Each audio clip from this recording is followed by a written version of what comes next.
याबद्दल बालूसाठी यस संदीप का कारपळे फुरसुंगी यांच्याकडून 500 रुपयाचं बक्षीस आहे आणि समालोचनकर्त्यांसाठी 500चं बक्षीस. आपलं मनपूर्वक धन्यवाद.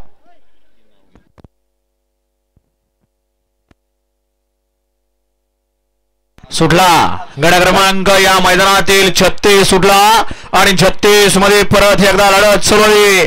सुंदर अशा एकूण 8 गाड्या त्यातली एक बाद झाली आणि अलीकडे सुंदर अशी गाडी पळते पड्यालनं तिकडून लढत येतोय. शेवटच्या क्षणाला पुढच्या रणात काय घडतंय अतिशय सुंदर अशी लढत.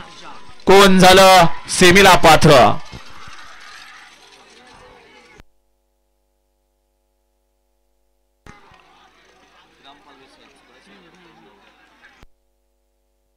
गड क्रमांक 36 चा निकाल आणि निकाल 36 चा निकाल. टास क्रमांक 5 मधून पालेवाडी गोरक्षक पंडितदादा मोडक वरखे पुणे या गाडीचा 1 नंबर आला. विजय बैलगाडी मालकाचा चालकाचा हार्दिक अभिनंदन.